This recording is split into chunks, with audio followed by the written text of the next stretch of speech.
my Houston Roughnecks will be going up against the Memphis Showboats, and they'll actually be playing at home in Rice Stadium. So really looking forward to the home opener. Sad I'm not going to be able to be there in person, but I'm super, super excited to see the game, see how they all unfold. It's just so amazing that, this new league is starting up again, and it's going to be just as fun as the XFL last year and the USFL the last 2 years. So I am super excited, super, super excited.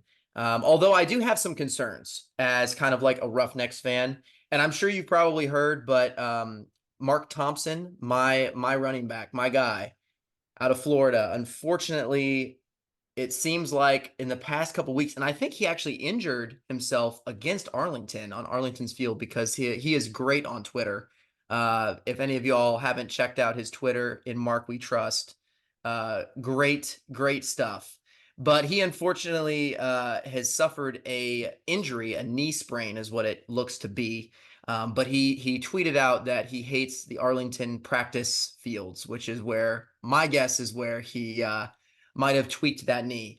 Unfortunately, we do not know. Well, I guess it's fortunately, but unfortunately, we don't know how long he's going to be out for the injury. But when he does come back, hopefully it's in time for when the Roughnecks play the Renegades, so that we can run the ball down your throat, Rob. So Yeah, that's not going to happen. Renegades have, I think, the best defense in the entire league right now. So I'd be surprised to see anyone run the ball down our throats. Never mind the Roughnecks. I mean, I don't even know who they have on their offensive line. How are you going to block for Mark Thompson when he gets back? with everybody that we assigned, the Roughnecks went out and signed everybody, offensive line and defensive line. That was like our first main people who we picked up. We were like, we don't need a quarterback. We got a running back, and we built in the trenches. That's a successful team, Rob, building in the trenches, okay? As a Titans fan, I know that you build in the trenches and you just let your running back just run the ball, and that's it. That's your style of football, and that's going to be how you win. So, He's good like that. yeah, exactly. So Mark Thompson's pretty much Derrick Henry of the UFL. Oh, yeah. Yeah. I mean, personally, I think his Twitter is even better than his football skills, but, I'm impressed by both of them. I don't know who the Roughnecks have on offense now that Mark Thompson's going to be out for a little while. I don't know who's going to be getting the ball, how you guys are going to move the ball at all or score Well, points. so recently, Jarrett Guarantano, I think is how you pronounce his last name. So there's been a three kind of quarterback battle happening in these various days of training camps and practices, and of course the roster cuts that have happened and whatnot. And so Reed Sinnett and Nolan Henderson, along with Jarrett Guarantano, have been kind of all battling for the starting role. But it was actually recently announced that Guarantano is going to be our starting QB. But I thought it was very interesting because our head coach, Curtis Johnson, in an interview, he ended up saying that whoever the backup is, we're going to play him too during that game. So I'm honestly convinced we're going to probably see all three guys out there in this first game to kind of see who the quarterback's going to be, which is a bit scary. I have to say it is a bit scary. And that's the only position on offense that I'm really worried about, because wide receivers, we have some really great guys. And I think that, outstanding players that played last year for the Houston Gamblers, they're going to be coming back and doing some great stuff. My just concern is who's going to be throwing them the ball. And I absolutely hope that Guarantano goes out there and he just chucks it, and he's the guy. He's the guy they're going to go forward with. But I mean, as we discussed on a previous episode of this, these guys don't have a lot of spring experience. And so, you can look at what they've done in college, which is most of the time good. But we know that college and the NFL and the UFL are all different. So it's going to be interesting. What I think is going to be even crazier, though, is our defense. Houston's defense, I think, is going to be the number one in the league. All of the pass rushers, linebackers, I mean, Reuben Thompson, Chris Odom. How are you going to stop all those guys? I just want to know. And I don't think any team really can. So I think they're going to be nasty on the defensive line. So get ready for quarterback hits, because that's what Houston's going to be bringing to the table. Yeah, no, I think you're absolutely right. I think the Roughnecks are going to have a stellar defense this year. But again, the concern with them, I think, is what you just mentioned, is the quarterback side of things. We were both New Jersey Generals fans, so we both know that having a rotating cast of quarterbacks is never, ever, ever a good thing. I forget who said this famously, but there's a famous NFL saying that if you have two quarterbacks, you don't have any quarterbacks at all. Yep. You need to have just one guy that you can stick with throughout the season, and if there's a rotation at that position, you have a problem at that position. For my Renegades, even, I'm a little worried about what's going to happen with Luis Perez and Lindsey Scott because the Renegades have come out and declared, Luis Perez is our guy. He won us a championship last year. He'll be the starter this year. But that doesn't erase the fact that they just went and drafted a quarterback at the number one spot in the draft. Not only did Yeah. they draft him there, they traded for that spot. They acquired it somehow. The details of that trade are still unknown, but they went out of their way to get that number one pick and then use it to acquire Lindsey Scott Jr. So why did you go through all that trouble to get a quarterback if we're never even going to see him on the field? He has to get on the field at some point this season. And I'm starting to think that they might be leaning towards a quarterback rotation where they have, Luis Perez is the guy that kind of like draw back in the pocket and throws it a little bit. And then you give it to Lindsey Scott Jr., who definitely has the ability to run the football a little bit more, kind of like what the DC Defenders did, what the Birmingham Stallions have done in the past. All those teams have had that quarterback duo where there's like a guy who throws it from the pocket and a guy who can scramble and throw it on the run and that sort of thing. And I would not be surprised at all if the Renegades did something similar to that with Luis Perez and Lindsey Scott Jr. this year. As much as I hope that that's not the case, because as much as I love both of those quarterbacks, like I said, I think a team is most efficiently run when it's just one guy under center. Yeah, absolutely. And we, as New Jersey Generals fans previously, we saw when it was Luis Perez as the thrower and DeAndre Johnson as the runner. And so maybe the Renegades are kind of looking back at some of Perez's like past film and seeing like, oh, well, he was really good doing this. So maybe they are setting themselves up for this kind of, I wouldn't say a dual quarterback system, but a quarterback system where you could have multiple guys that achieve different kinds of success on the field, and maybe being versatile. Maybe that, I know the saying is like maybe having two quarterbacks, you have none at all. Um, but maybe things are shifting in a way, and maybe a certain quarterback is, in terms of his skills, is better in certain situations against different teams than they are playing everybody. So that might be something interesting that the UFL kind of employs. But I mean, I feel like it's the case even with the NFL, especially when you have a team that has not a like a day one starter, like this is our guy. And there's still like problems in regards to, okay, well, who's going to actually get that start? Um, I think we're going to see actually a lot of quarterbacks that will be getting snaps in these first couple games, even if they are not the starting quarterback. Maybe the only one that I could think of that, mm, but actually two, I'd probably go with like AJ McCarron on the Battlehawks. I bet he's going to be probably rocking the entire game, and probably Case Cookus on the Showboats too. I think those are solid locks with those two guys. Yeah, absolutely. There's no way AJ McCarron is going to get pulled off the field. He's by far, in my opinion, the best quarterback in the UFL right now. So I don't know why you'd ever want to take him off the field for someone that's just not as good as he is. Yeah, Although I know that the Battlehawks do have another good quarterback on the roster.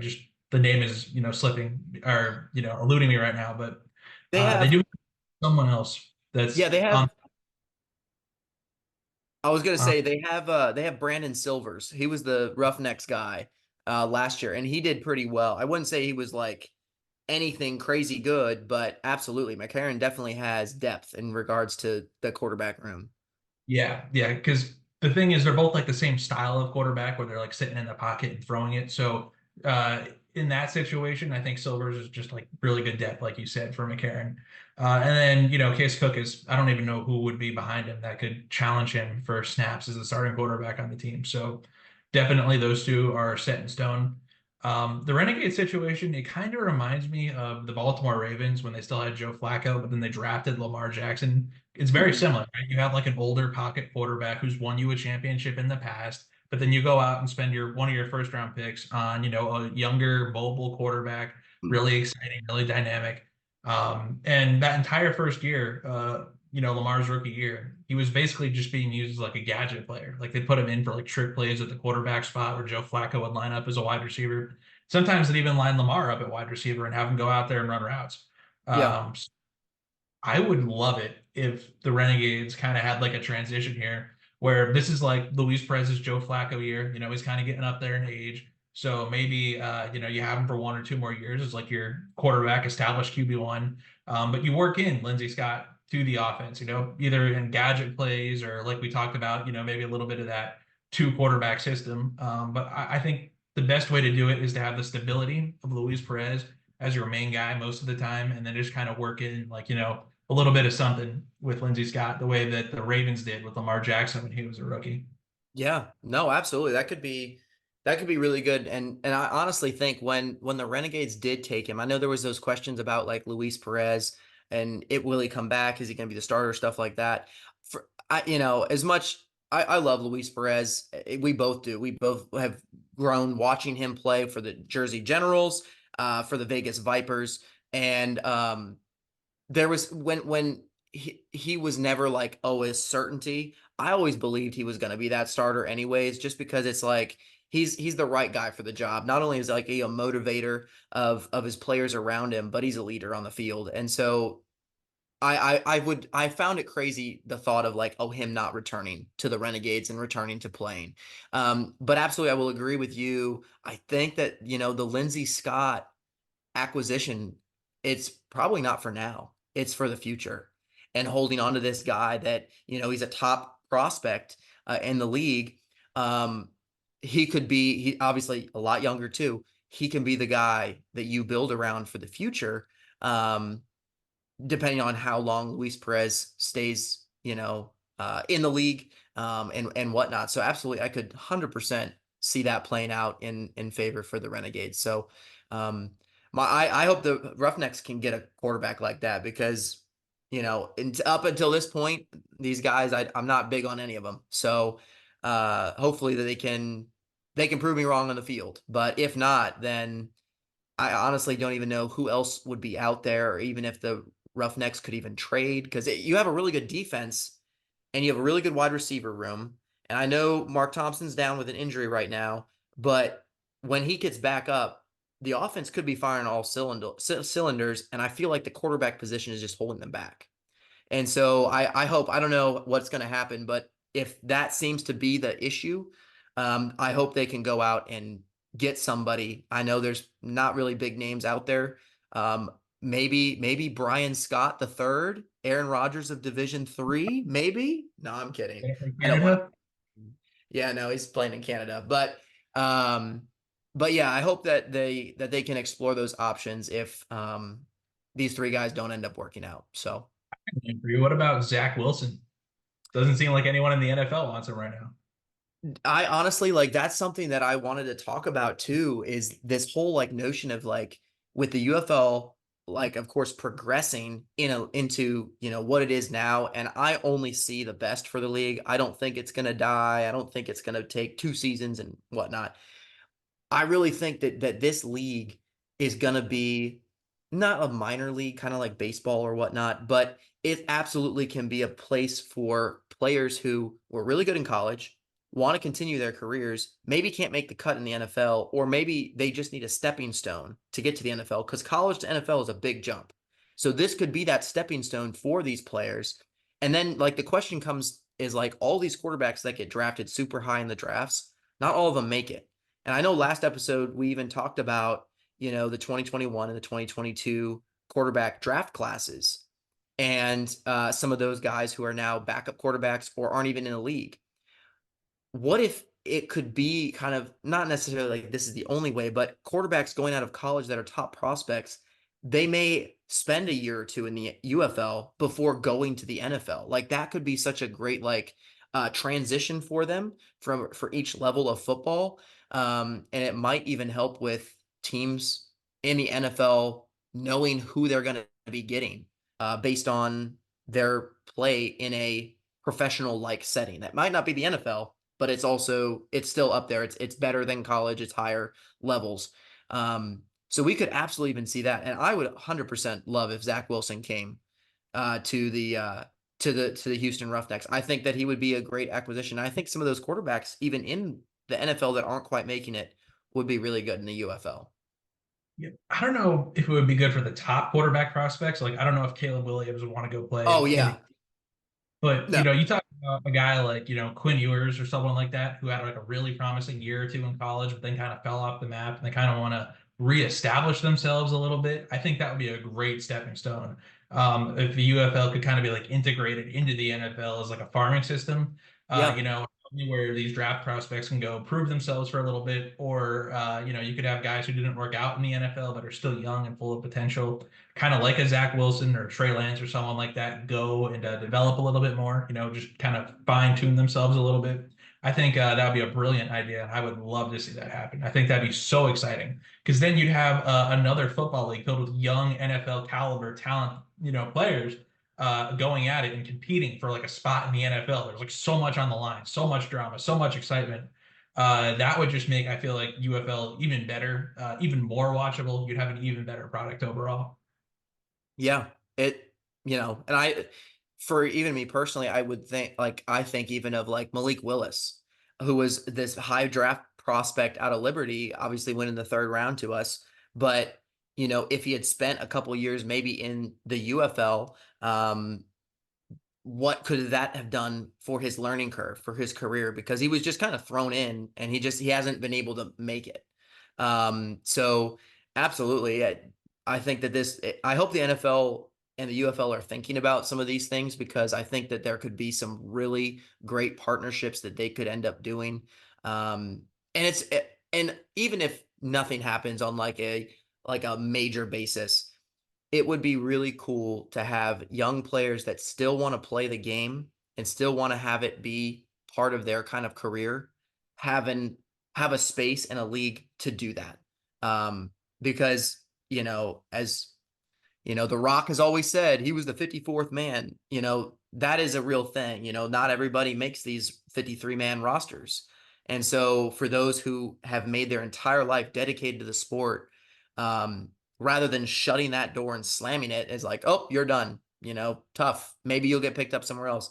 Now it's like there's other opportunities for you. You may not be making all the money that you might have been making in the NFL, but you still get to be doing what you love and you still get paid a lot, so like there's still like those incentives. So um all in all, just yeah, such a great thing. And I'm so excited that, not only that both the leagues, combined, but it's right around the corner. This upcoming weekend will be kickoff. And that's crazy for me to think about. So Yeah, yeah. I know we're talking a lot about the UFL right now because there's a ton of exciting stuff going on around it. But Carson, something happened in the NFL this past week that I know you are very excited about, and I cannot believe you haven't mentioned it yet. But I I figured know. you'd talk about it just a little bit here because I know you're uh pretty hyped about it.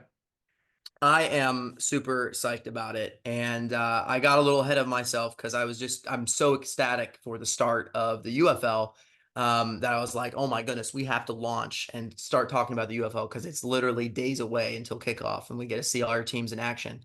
But I have one word for you, Rob, and that one word is Sneed. Are you ready for Sneed? Because L'Jarius Sneed is a Tennessee Titan, and I cannot believe that this actually happened. Um, as Rob mentioned, I am like so ecstatic. We went from having a really good kind of draft prospect in Roger McCreary at cornerback, but we had a terrible, terrible, terrible guy in Christian Fulton. And Titans fans, you know this. Last season, how many penalties did Christian Fulton have on him that gave us up these like stopped him on downs, whatnot? It was the most infuriating stuff watching Christian Fulton play. And what Ran Carthon has done is he has gone out and within free agency, not only did they grab L'Jarius Sneed, which is, I mean, I don't even have to talk about him. He's literally the guy, the playmaker on the Chiefs defense. Do you remember the game, Rob? When the Chiefs were playing the Ravens, who was the one that punched out the ball when Zay Flowers was trying to cross the goal line? and stopped him from scoring, and countless other plays. Like I have been on a Snead high because I've just been watching highlights of him just wrecking people up.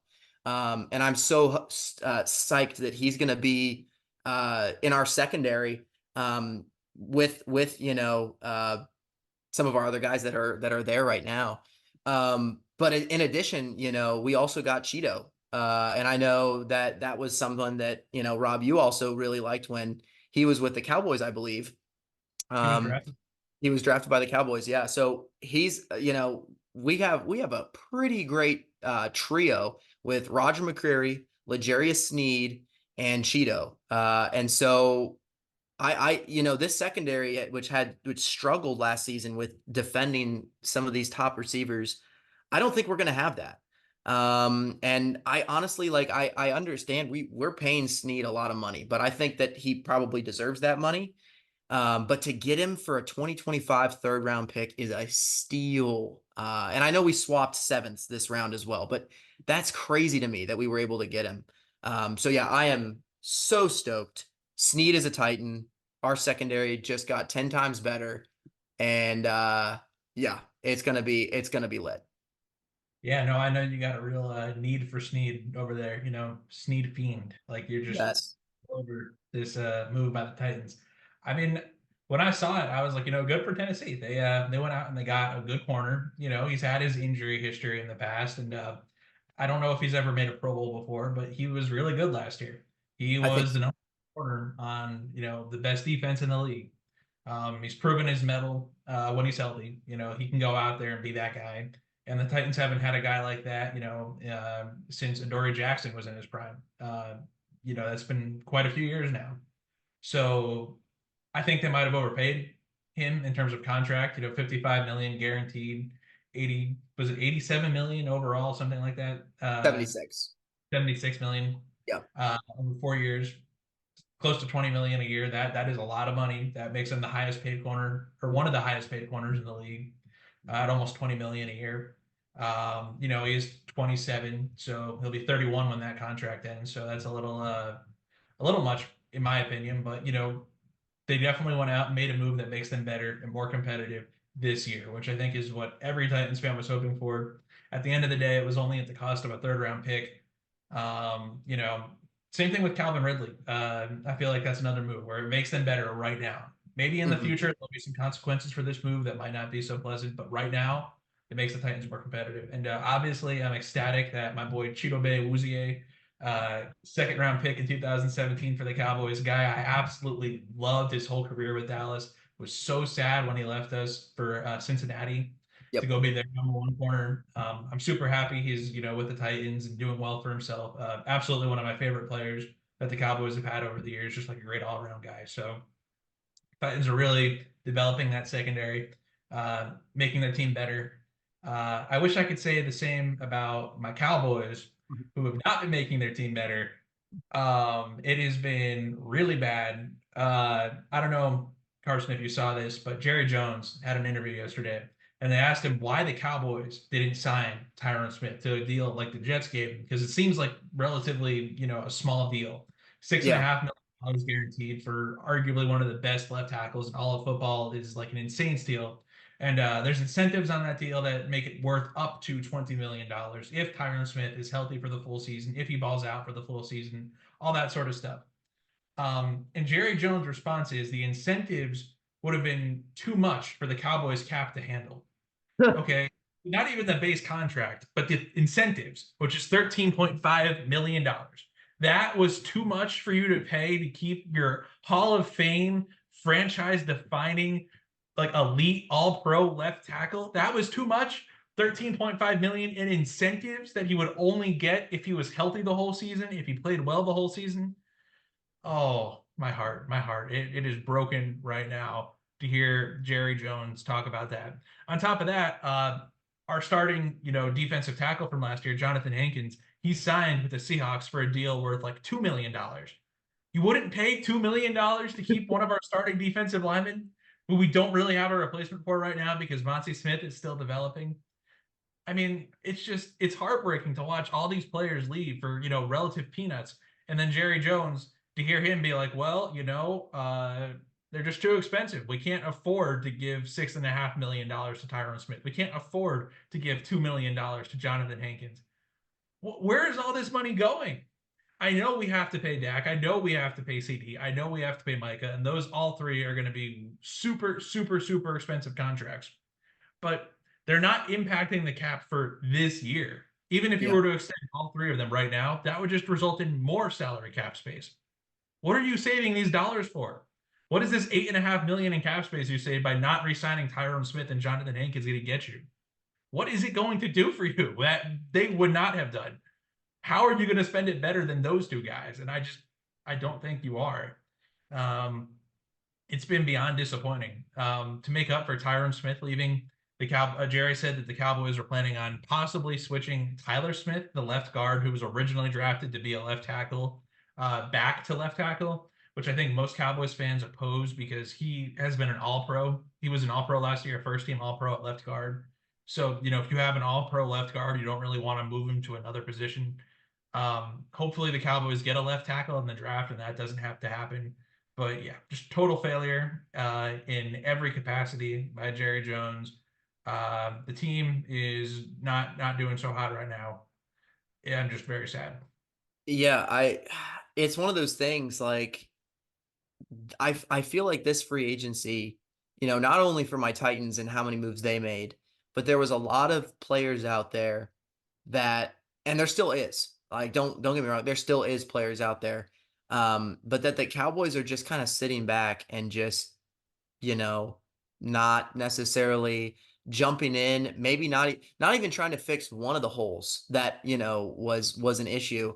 It's definitely concerning for me as an overall fan of the sport and watching how it's all going to turn out. But I know for you, it has to absolutely just be digging the knife deeper into your back because it just is like, oh my goodness, like there's all these guys that are here that could instantaneously make our team better. And our front office and head coach and owner is basically telling me we don't need them. Those incentives, we that's too much money. We're let them walk, let them go to other teams.